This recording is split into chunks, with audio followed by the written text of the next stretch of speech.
Assalamualaikum warahmatullahi wabarakatuh. Aksi jihad ulama dan santri dalam mempertahankan kemerdekaan bergelora di seluruh Indonesia termasuk di Kebumen.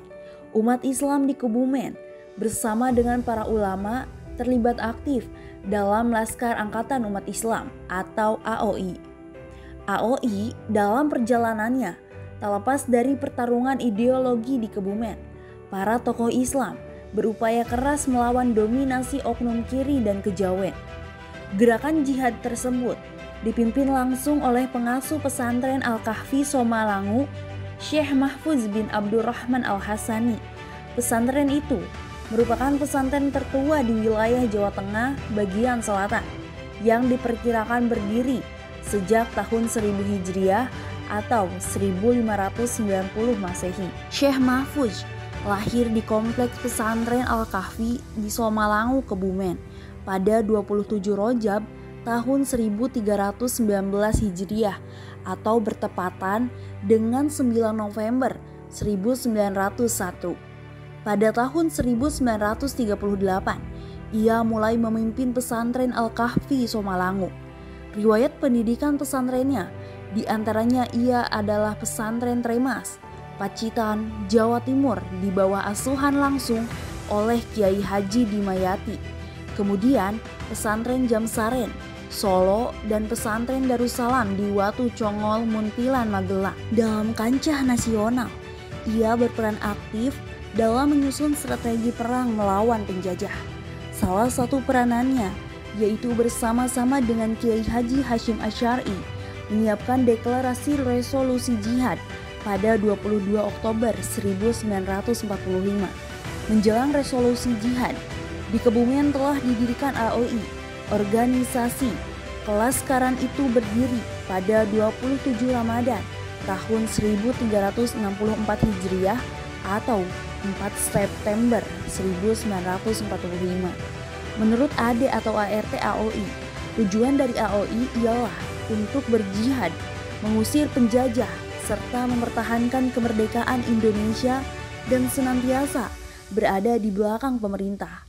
Peran AOI sangat terlihat di wilayah Kedu, Magelang, Banyumas atau Dulangmas. Zainul Milal Bizawi dalam masterpiece Islam Nusantara Sanad dan Jejaring Ulama Santri pada tahun 1830 hingga 1945 menjelaskan tentang kiprah besar dari AOI dalam periode Perang Revolusi Kemerdekaan.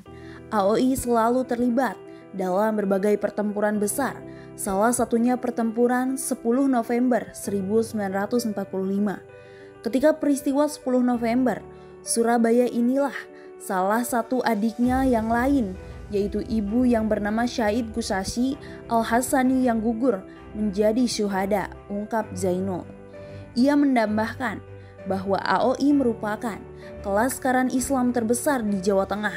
Anggotanya mencapai 10.000 orang. Mereka berasal dari Kebumen Timur, Purbalingga, Wonosobo, dan Purworejo. Markas besar AOI berada di pesantren Al-Kahfi Somalangu dan langsung di bawah komando Syekh Mahfuz, bertindak sebagai pelaksana teknisnya, yaitu Kiai Sururudin. Menurut Kunto Wijoyo, dalam paradigma Islam untuk aksi, salah satu latar belakang berdirinya AOI pada September 1945, yaitu melawan dominasi Angkatan Muda. Bahkan pada bulan Oktober, Angkatan Muda secara resmi berubah nama menjadi Pemuda Sosialis Indonesia atau Pesindo yang cenderung ke kiri. Kunto Wijoyo juga menambahkan keterangan salah satu anggota AOI, Sujangi, tentang berapa kali aksi jihad AOI dilakukan. Ia menuliskan, sepanjang tahun 1948 hingga 1949, AOI terlibat dalam 38 pertempuran yang terdiri atas 27 kali penyerangan dan 11 kali diserang. Kiprah AOI tidak hanya bersifat lokal di wilayah Dulangmas saja, bahkan makin meluas. Utamanya setelah mereka bergabung dengan Laskar Hizbullah dan Sabilillah.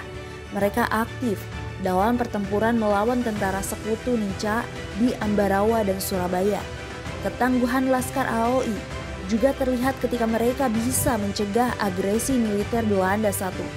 Mereka berhasil memaksa Panglima Ninja, Jenderal Spoor dan Gubernur Jenderal Hindia Belanda yaitu Hubertus Johannes van Mook membuat garis demarkasi di Sungai Kemik Gombong, Kebumen. Pesantren Somalangu sebagai basis kekuatan AOI bahkan tidak tersentuh oleh tentara sekutu dalam aksi agresi militer Belanda II. Padahal pada 18 Desember 1948, pasukan sekutu berhasil masuk ke dalam wilayah Kebumen kota. Laskar AOI juga membantu TNI dalam melawan pasukan sekutu di Kebumen. Jejak perlawanan mereka dapat kita lihat di Monumen Kemit dan Monumen Jembatan KA Lukulo atau sebelah barat bekas RS Kebumen. Kiprah AOI merupakan gerakan kelaskaran yang bersifat lokal. AOI merekrut anggotanya dari kiai, santri, hingga para petani desa dengan berdasarkan faktor agamanya. Pada Agustus 1947, AOI mulai menunjukkan eksistensinya ketika mereka menginisiasi terbentuknya Badan Pertahanan Rakyat Kebumen. Pada waktu itu, Sujangi ditunjuk sebagai Wakil Ketua Panitia Pertahanan Rakyat Kebumen dengan mendampingi Bupati Kebumen, yaitu Sujono yang menjadi Ketua Panitia Pertahanan Rakyat Kebumen. Inisiatif untuk mendirikan badan itu datang dari pemuka-pemuka Islam di kota. Tokoh-tokoh pendirinya yaitu Moh Syafei, Afandi, dan Subani melihat kegiatan angkatan muda sebagai pesaing dalam politik setempat, ucap Kunto Wijoyo. Kiprah AOI juga terlihat pada tahun 1948. Saat itu, AOI diminta untuk terlibat dalam membantu menjaga keamanan dan pembersihan dari sisa-sisa pemberontakan PKI di Madiun. Pada periode tahun 1950-an, hubungan AOI dan juga TNI menjadi sangat renggang.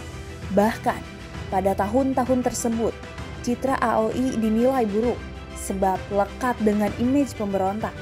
Semua berawal dari hasil perundingan konferensi meja bundar atau KMB.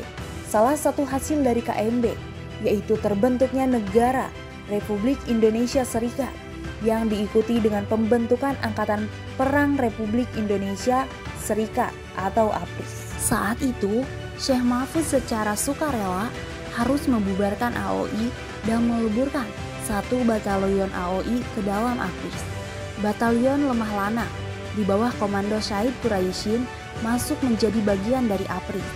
Syekh Mahfuz Al-Hasani kemudian membubarkan AOI dan mengizinkan satu batalionnya, yakni Batalion Lemah Lana yang dipimpin oleh Syahid Quraisyin untuk bergabung dengan APRIS, ujar Jainul. Batalion Lemah Lanang ini setelah bergabung dengan APRIS berganti nama menjadi Batalion 10 yang bermarkas di Kebumen, jelasnya. Syahid Quraisyin merasa keberatan dengan kebijakan peleburan Laskar AOI yang hanya satu batalion saja. Peleburan itu dinilainya menjadi sebuah skenario besar untuk mengurangi peranan umat Islam dalam kemerdekaan Indonesia. Pada saat yang sama, masuknya sebagian AOI ke dalam APRIS tidak disenangi oleh sebagian besar anggota APRIS yang mayoritas berasal dari TNI. Keberadaan Laskar AOI dinilai sering membuat masalah. Perseteruan dua kubu, yaitu AOI dan juga TNI, rupanya tidak bisa dilepaskan oleh faktor ideologi. Saat itu, di Kebumen keanggotaan TNI didominasi oleh kalangan priai abangan. Bahkan, perseteruan keduanya juga diwarnai dengan isu-isu yang terkesan menyudutkan AOI. AOI dianggap tengah berencana untuk membuat sebuah kawasan khusus bagi para ulama dan juga orang-orang yang soleh. Pasca Perang Kemerdekaan, tersebar isu AOI hendak mendirikan suatu keputihan, yakni wilayah orang-orang soleh yang lokasinya mulai dari Sungai Lukulo hingga batas Kebumen Purworejo, ungkap Zainul. Belum lagi aksi penggeroyokan yang dilakukan oleh personil TNI terhadap anggota AOI pada akhir Juli 1950. Aksi itu pun dibalas oleh AOI hingga timbul korban jiwa. Aksi pertumpahan darah berlangsung hingga 3 bulan lamanya. Sebanyak 2.000 nyawa hilang secara sia-sia.